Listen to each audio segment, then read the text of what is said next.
Salam sejahtera bagi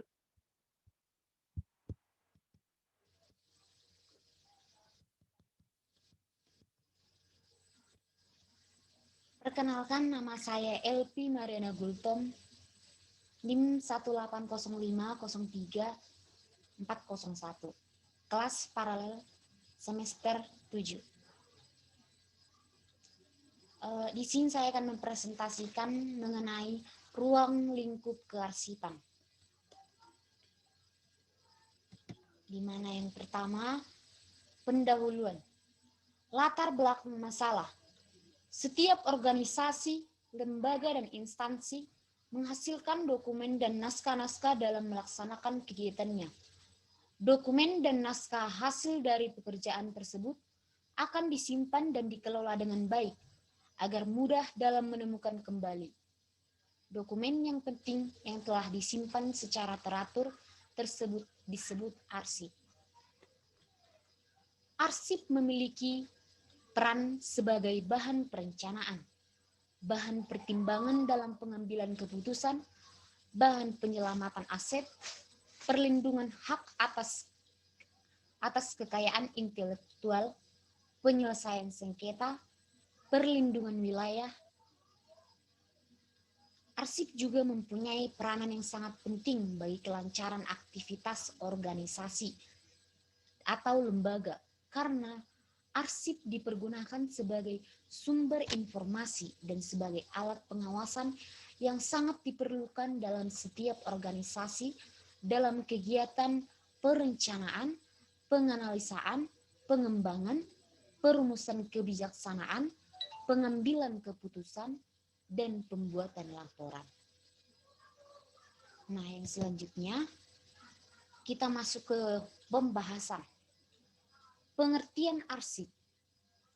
Arsip dalam istilah bahasa Indonesia adalah yang menyebutkan sebagai warkat. Pada pokoknya dapat diberikan pengertian sebagai setiap catatan tertulis baik dalam bentuk gambar ataupun bagan yang memuat keterangan-keterangan mengenai sesuatu objek atau pokok persoalan ataupun peristiwa. Arsip adalah suatu kumpulan dokumen yang disimpan secara sistematis karena mempunyai suatu kegunaan agar setiap kali diperlukan dapat secara tepat ditemukan kembali. Baik, yang selanjutnya, ruang lingkup kegiatan.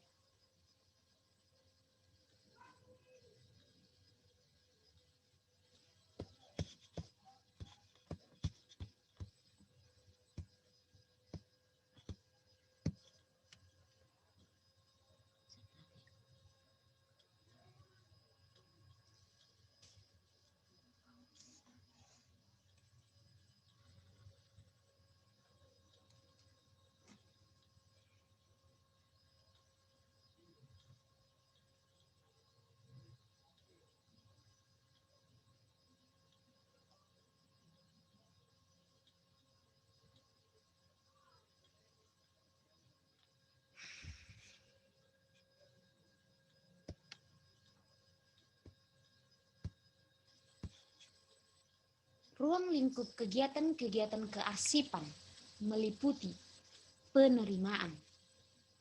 Yang dimaksud dengan penerimaan di sini yaitu pembacaan, penyortiran, dan pengelompokan. Yang kedua, pencatatan. Yang dimaksud di sini dengan pencatatan adalah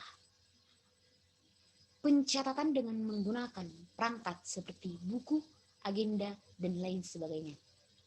Yang ketiga, penyimpanan. Maksudnya di sini menyimpan berkas dan tempat penyimpanan serta melakukan penataan di tempat penyimpanan. Yang keempat, perawatan. Yang dimaksud di sini yaitu menyusun jadwal dan merencanakan bahan perawatan. Yang kelima, penggunaan atau pelayanan, yaitu menyusun tata tertib dan menyiapkan serta perangkat pelayanan. Baik, yang selanjutnya, Pengorganisasian arsip. Pengorganisasian arsip merupakan bagian dari proses penyusunan arsip. Menurut Agus Sugiarto, di dalam bukunya tahun 2005 halaman 21, di dalam pengorganisasian arsip, yaitu membicarakan siapa yang melakukan pengelolaan arsip dalam suatu organisasi, agar ada kejelasan dalam hal pembagian tugas dan siapa yang menjadi tanggung jawabnya. Pengorganisasian arsip pada dasarnya digunakan sebagai pedoman dalam penyelenggaraan kegiatan pengurusan surat yang disesuaikan dengan kedudukan unit kerja dalam suatu kantor atau organisasi.